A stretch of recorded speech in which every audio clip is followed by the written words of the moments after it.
क्या आपने कभी सोचा है कि सफलता हाथ नहीं लगती और बार बार हार कर ही हम असली जीत की ओर बढ़ सकते हैं?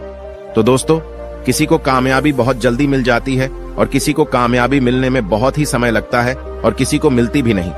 हम सब बहुत मेहनत करते हैं, लेकिन कभी कभी हमारी मेहनत के हिसाब से हमें उसका फल प्राप्त नहीं हो पाता है। और आपने देखा होगा कि कुछ लोग थोड़ा ही परिश्रम किए और वे लोग बहुत आगे निकल गए। आप कहते भी होंगे, अरे वह तो पढ़ने में मेरे से धीमा था, लेकिन फिर भी हमसे आगे निकल गया।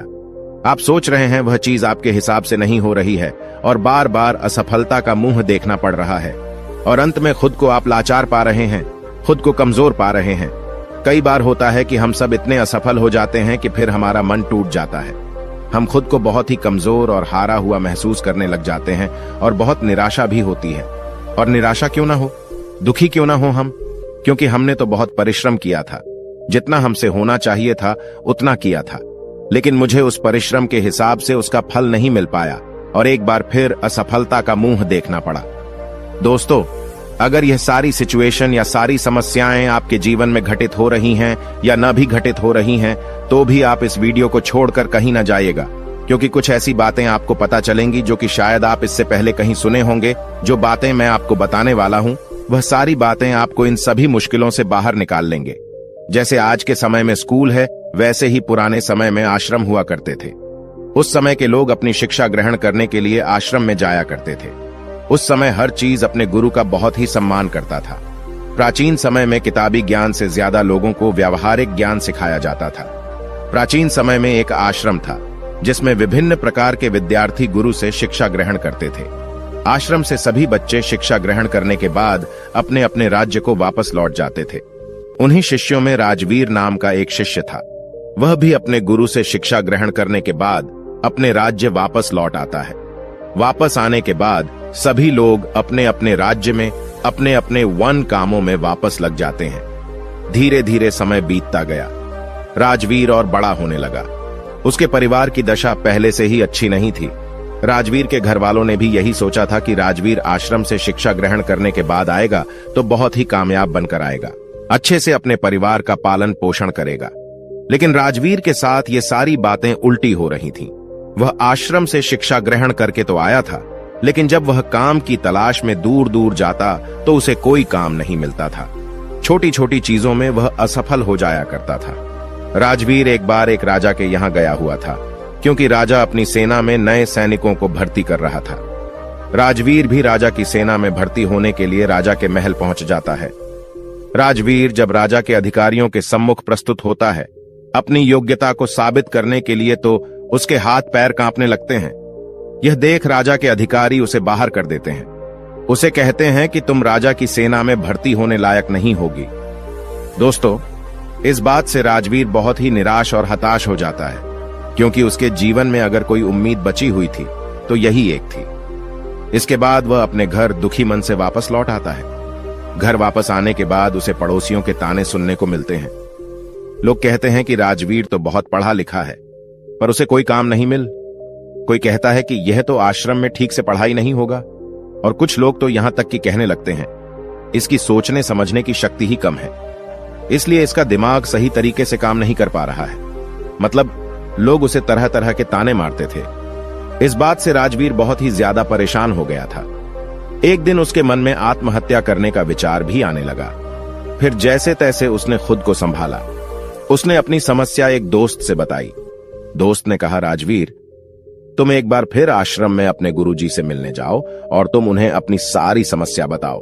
वह तुम्हारी सारी समस्याओं का निराकरण कर देंगे। तो पहले ही लगता है कि आश्रम गए हुए बहुत दिन हो गए। पता नहीं गुरुजी मुझे पहचान पाएंगे कि नहीं, लेकिन जैसे तैसे वह हिम्मत जुटाकर आश्रम चला जाता है। वहीं पर उसे वही पुराने गुरु मिलते हैं जिन्होंने राजवीर को मैं पढ़ाया था। गुरु बूढ़े हो चले थे। राजवीर उन्हें अपनी सारी समस्या बताता है। गुरु बिल्कुल शांतिपूर्वक उसकी बातों को सुनते हैं। राजवीर कहता है कि गुरुवर, मैं कहीं भी जाता हूं तो मैं असफल हो जाता हूं। मैं किसी भी परीक्षा में पास नहीं हो पाता हूं। मैं अपना अध्ययन भी बहुत अच्छे तरीके से किया था, कृषि में असफल होता जा रहा हूं, खुद को लाचार पा रहा हूं। हमारे दिमाग में तमाम तरह के नकारात्मक विचार जन्म ले रहे हैं। गुरु कहते हैं कि राजवीर, मैं तुम्हें कहानी के माध्यम से तुम्हारी सारी समस्याओं को दूर कर दूंगा। उसे तुम ध्यानपूर्वक सुना गुरु कहते हैं कि एक चरवाहा जंगल में बकरियां चराया करता था। बकरी चराते चराते वह जंगल में इतना आगे निकल गया कि उसे शेर का एक छोटा बच्चा मिला। उसने अभी आंखें भी नहीं खोली थी। छोटा बच्चा सबको प्यारा लगता है, यह जानते हुए भी कि यह शेर का बच्चा है। उस चरवाहे ने उस शेर के बच्चे को उठा लिया और भेड़ों का दूध पिलाने लगा। बच्चा धीरे धीरे बढ़ने लगा। भेड़ों के बच्चों के साथ खेलता, भेड़ों के साथ ही घास खाता, भेड़ों की तरह ही बोलता, अपने आप को भेड़ समझता था। अब बच्चा बड़ा हो गया था। एक रोज किसी दूसरे शेर ने भेड़ों के झुंड पर हमला कर दिया। सभी भेड़ें दौड़ने लगीं। शेर के उस बच्चे ने भी डरते कांपते भेड़ों की तरह पेड़ों के झुंड की तरफ भागने लगा। वह बड़ा हो गया था, लेकिन फिर भी भेड़ों के साथ ही भागा जा रहा था। दौड़ते हुए शेर के बच्चे को, जो कि अब बड़ा हो गया था, उस हमलावर शेर ने देख लिया। उसे तरह भागते हुए देख हमलावर शेर को बड़ा ही आश्चर्य हुआ। उसने भेड़ों की ओर से अपना ध्यान हटाया और शेर के बच्चे को पकड़ लिया और उसे समझाने लगा कि तू क्यों डरता है, तू तो खुद शेर है। दूसरा शेर जब भेड़ों के झुंड से भाग रहा था, कहता है कि शेर तो जंगल का राजा होता है, उसकी दहाड़ से सभी जानवर कांपते हैं। मैं घास खाने वाला इतना शक्तिशाली शेर नहीं हो सकता। हमलावर शेर ने उसे पकड़कर एक कुएं के पास ले गया। कुएं के अंदर उसे उसका चेहरा दिखाकर कहता है, देख, तेरा चेहरा मेरे जैसा ही है, तेरे पंजे भी मेरे जैसे ही हैं, इसीलिए तो भेड़ नहीं है, तू शेर है।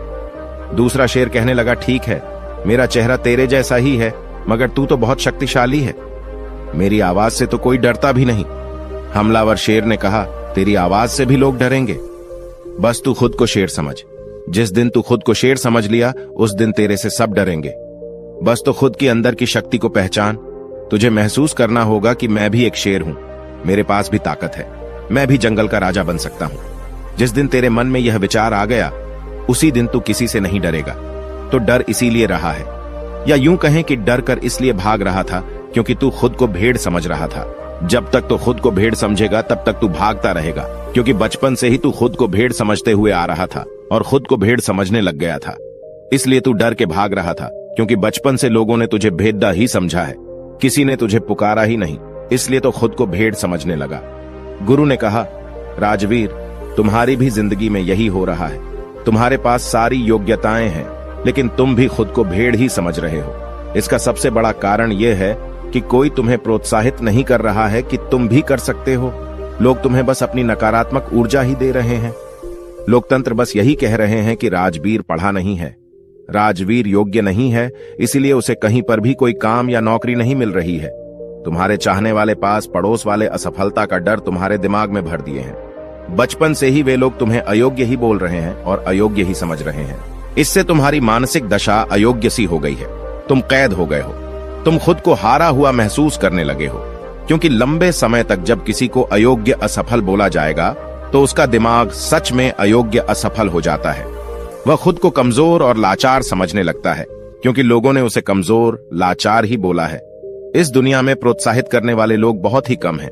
राजवीर, चारों तरफ लोग बस नकारात्मक ऊर्जाएं ही देंगे। वह तो चाहते हैं कि तुम जिंदगी में सफल ना हो, तुम भीड़ ही बने रहो, क्योंकि वे लोग तुम्हें भेड़ की तरह पालना चाहते हैं। उन्हें भी डर है कि अगर तुम शेर बन गए तो तुम उन्हें खा जाओगे, क्योंकि शेर से सब डरते हैं। अर्थात उन्हें डर है कि तुम जिंदगी में आगे निकल जाओगे। अगर जिंदगी में कोई व्यक्ति आगे निकलता है तो सबसे पहले पास पड़ोसियों को ही दुख तकलीफ होती है। सफल होने से पहले तुम खुद को अपने अंदर बदलाव लाओ, खुद को शेर की तरह समझने का प्रयास करो। जिस दिन तुम खुद को शेर और योगी समझने लगे, तुम्हें खुद पर भरोसा हो जाएगा, तो तुम खुद ही सफल हो जाओगे। गुरु कहते हैं कि राजवीर, अगर किसी बच्चे को बचपन से ही बोला जाएगा तो कुछ नहीं कर सकता, तू असफल हो जाएगा। तू कह रहा है पढ़ाई भी सही से नहीं कर रहा है, तो जिंदगी में वह कुछ नहीं कर पाएगा। ये सभी बातें उसे भेड़ बना देंगी, क्योंकि वो बचपन से ही खुद को भेड़ समझने लग जाता है। यहाँ भेड़ से तात्पर्य है कि वह खुद को कमजोर और लाचार समझने लग जाता है। उसे लगता है कि वह जिंदगी में सफल नहीं हो सकता। लोग उसे खुद कमजोर बना देते हैं। लेकिन अगर उसके दिमाग में बचपन से ही बोला जाए कि तू शेर है तो कर सकता है, तेरे अंदर बहुत ताकत है, तेरे अंदर बहुत हिम्मत है, दुनिया की कोई भी ताकत तुझे सफल होने से नहीं रोक सकती। अगर बचपन से यह सब विचार उसके दिमाग में डाल दिए जाएं तो वास्तव में उसे सफल होने से कोई नहीं रोक सकता, क्योंकि उसके दिमाग में बस गया है कि वह सफल हो जाएगा। उसके दिमाग में ये सभी बातें बैठ जाती हैं तो फिर यह ब्रह्मांड खुद उसे सफल बनाता है। बच्चा जब 7 साल का होता है तो लोग जो भी बोलते हैं उसके इर्द गिर्द रहा है, वह यह सब बातें बहुत अच्छे से सुनता है और समझता नहीं है। गुरु कहते हैं कि अगर उस 7 साल के बच्चे के अंदर अच्छे विचार, अच्छी सोच और उसके बारे में अच्छा बोला जाए, उसे अच्छा कहा जाए, तो सब कुछ कर सकता है। तेरे में बहुत हिम्मत है और सभी सकारात्मक विचार उसके दिमाग में डाल दिए जाएं तो उसके दिमाग की क्षमता BAH लगती है, उसकी सोचने की शक्ति बढ़ने लगती है और ऐसे बच्चे आगे चलकर अपने जीवन में जरूर सफल होते हैं। कोई भी बच्चा कितना भी अच्छा क्यों ना हो, हम उसे कभी भी गधा या कमजोर नहीं बोलना चाहिए। जब हम किसी बच्चे को कमजोर या लाचार बोलते हैं तो वह सच में खुद को कमजोर और लाचार समझने लग जाता है। वह समझने लगता है कि वह सच में कमजोर है। उसका दिमाग खुद को कमजोर समझने लगता है। उसे लगता है कि वास्तव में वह कुछ नहीं कर सकता, क्योंकि बचपन से उसे बोला जा रहा है कि तू यह है तो वह है, तो यह नहीं कर सकता तो वह नहीं कर सकता। ये तमाम विचार उसके दिमाग में बैठ जाता है, तो इस विचार से वह जिंदगी में कुछ आगे सोच नहीं पाएगा। वह भेद बन जाएगा। लेकिन वहीं पर अगर उसके दिमाग में बचपन से ही अच्छे विचार डाले जाएं, अच्छी सोच पैदा की जाए, तो आगे चलकर वह एक सकारात्मक ऊर्जा के साथ आगे बढ़ेगा। जब कोई व्यक्ति सकारात्मक ऊर्जा के साथ आगे बढ़ता है तो उसके जीवन में आने वाली सारी बाधाएं खुद ब खुद दूर होंगे। राजबीर, बचपन से तुम्हारे साथ भी यही हो रहा है। बचपन से लोग तुम्हारे दिमाग में यही सब नकारात्मक विचार भर दिए हैं, जिससे कि बड़े होकर भी तुम यही सब सोच रहे हो। तुम बिना डरे हुए खुद को सकारात्मक ऊर्जाओं से पहले भरो। जब तुम खुद को सकारात्मक ऊर्जा से भर दोगे तो फिर तुम अपने आप सफल हो जाओगे। सफलता के द्वार तुम्हारे लिए खुलने लगेंगे। गुरु कहते हैं कि कहीं पर जाने से, कुछ भी करने से पहले अपने मन को सकारात्मक ऊर्जाओं से भरो। तुम्हें असफलता या नकारात्मक विचारों पर ध्यान ही नहीं देना है। तुम्हें बस खुद को सकारात्मक ऊर्जाओं से भरना है। तुम प्रतिदिन जब सुबह उठो और रात को जब सोने जाओ, तब महसूस करो कि हम भी कर सकते हैं। हम असफल नहीं होंगे। हमारे अंदर भी ताकत है, हमारे अंदर भी हिम्मत है। खुद को सकारात्मक ऊर्जाओं से भरते रहो। इसके बाद धीरे धीरे तुम खुद को महसूस करने लगोगे कि तुम्हारे लिए सफलता के द्वार खुलने लगे हैं। गुरु आगे कहते हैं कि राजबीर, तुम यह काम आज से ही शुरू कर दो। अगर तुम यह काम आज से शुरू कर देते हो तो तुम्हें बहुत ही जल्द इसका प्रभाव देखने को मिलेगा। इतना कहकर गुरु शांत हो गए। राजबीर अपने गुरु को दंडवत प्रणाम करते हुए एक सकारात्मक ऊर्जा के साथ आश्रम से वापस अपने घर आ जाता है। 2 महीने के अभ्यास के साथ सबसे पहले वह अपने अंदर के डर को समाप्त करता है, खुद को सकारात्मक ऊर्जाओं से भरता है। ऐसे ही एक दिन राजा के सैनिक उसके गांव आते हैं और बोलते हैं कि राजा की सेना में कुछ नए सैनिकों की जरूरत है। इसके लिए जो राजा की सेना में भर्ती होना चाहता है, सैनिक बनना चाहता है, वह ठीक 5 दिन बाद राजा की सेना में भर्ती होने के लिए महल आकर अपनी योग्यता का प्रमाण देकर सेना में भर्ती हो जाता है। ठीक 5 दिन बाद कड़ी मेहनत के बाद राजबीर अपनी योग्यता का प्रमाण देने के लिए राजा के राजमहल पहुंच जाता है। राजा के सैनिक इस बार उसे देखते हैं तो उसमें एक अलग प्रतिभा, सकारात्मक ऊर्जा दिख रही थी। वह पहले से डर नहीं रहा था। इस बार राजबीर अपने सभी परीक्षा में पास हो जाता है। राजा की सेना में भर्ती भी हो जाता है। जब राजबीर के घर वालों को यह बात पता चली तो वे बहुत ही खुश हो गए। दोस्तों, गुरु के माध्यम से आज हमें ऐसी बातें पता चली जो कि हमारे लिए किसी वरदान से कम नहीं है।